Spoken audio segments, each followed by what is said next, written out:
welcome to Need for Speed World.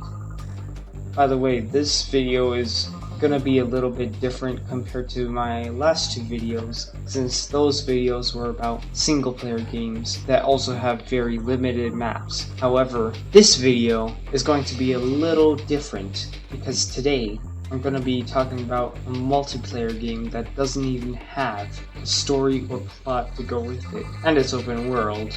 Well, not as open world as games like Forza Horizon, but it's still considered open world, so I'll let it pass. Anyway, this is basically Need for Speed World, an open world racing game released in 2010 with many multiplayer elements. Although I don't know if you're able to make a LAN party in this game. Actually, now thinking about it, a LAN party would be useless because you and your friends could just join one of the community servers and play from there, so now we should just go on to the video since I'm already wasting time.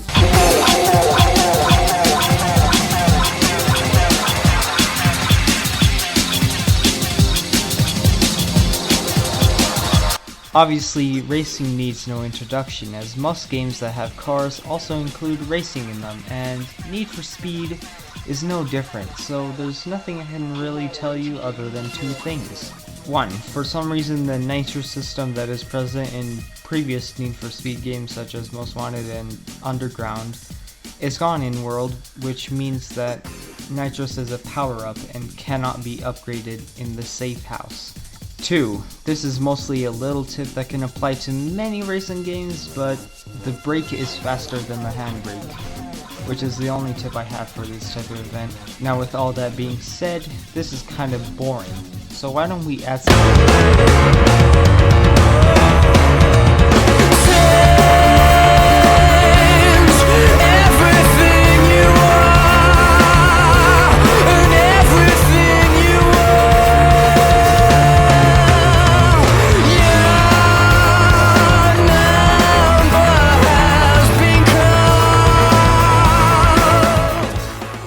There's only one goal when it comes to pursuit: survival.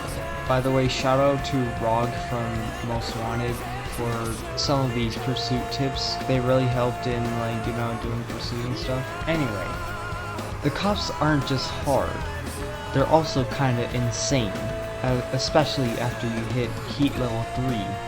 But don't worry, as there's many tactics to evade them. For example, this is a spike belt. Can you guess what it does? The police will put these down within roadblocks, and sometimes they put it in front of the roadblock, but luckily they will call out the location of the spike belt on the road, so if you're gonna start a pursuit, then make sure you have your headphones on, or you can hear your speakers clearly. Also, something to note here is that Rog says that the police do these callouts to make sure that the mobile units don't accidentally hit the spikes. But in World, we see that the cops can run over the spikes without getting a flat tire, which I think is absolute horseshit.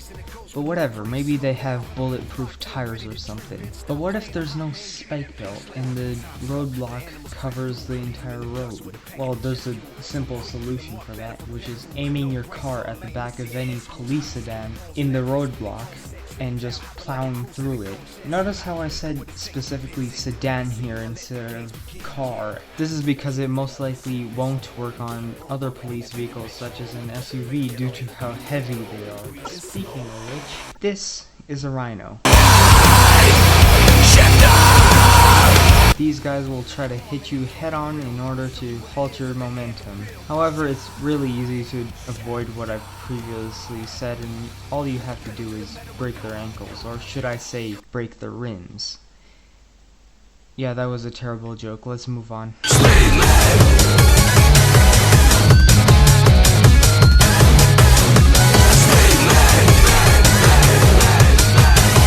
Drift is basically a special class that's unfortunately only available on World United, or at least I think it's only on World United. Anyway, all cars that have the drift class are easier to drift compared to normal cars, and saying that is kind of a no shit moment, but whatever. Also, you may notice that when you join a single player drift class event, the AI doesn't really know how to drift, and that's how I was able to win first place in every single player drift event. But it was kinda unfair to the bot since I had a maxed out drift car. So yeah, that's all I have to say about this.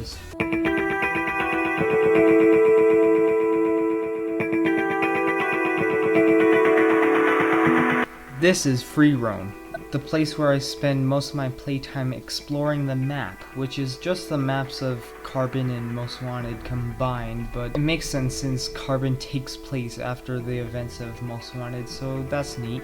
Freeroam kinda acts as the main hub of the game where you can chat with other players, set up multiplayer events, or even show off your car to other drivers. Also, if you're worried about this happening to you, Shit! Then don't, because there's no cops in freeroam. Anyway, at this point you might be wondering how to upgrade your car. Well, look no further than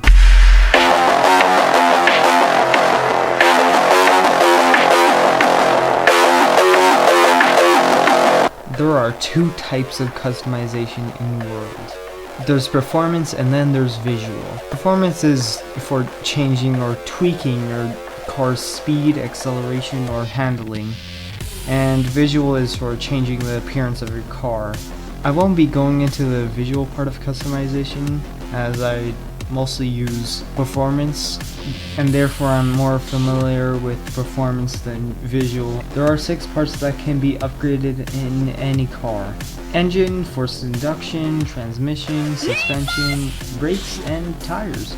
However, I'm not sure how to properly tune my car's performance, so I just make sure that the speed, acceleration, and handling values are near the same level while keeping the overall grade maxed according to whatever class the car was on. And yes, classes do exist in this game, ranging from E to S2 or E to X, if you're on a different server, that is.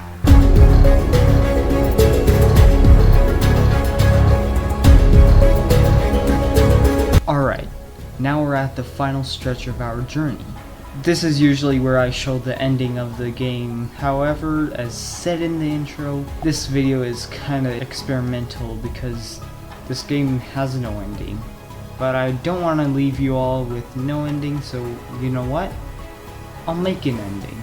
There's something I didn't talk about in this video, and that is achievements. Most of these achievements are forgettable to me except for one, Aerial Collector. This achievement only required me to buy an aerial, which stood out to me because other achievements like this required you to buy more cars. So now the goal of this video is to buy an aerial Atom. One small problem though, the Atom costs 2.4 million credits, and I kinda spent all my credits on a Lamborghini, and Razor's Mustang, and gambling. But thankfully I grinded for a total of almost 6 hours, and I could just show you what I did to get that 2 million credits. But to be honest, the actual footage was just too boring to be shown, even with little editing and some cropping here and there. So instead I have made a montage of my grind, and I hope you enjoy.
And with that, ladies and gentlemen, we have it.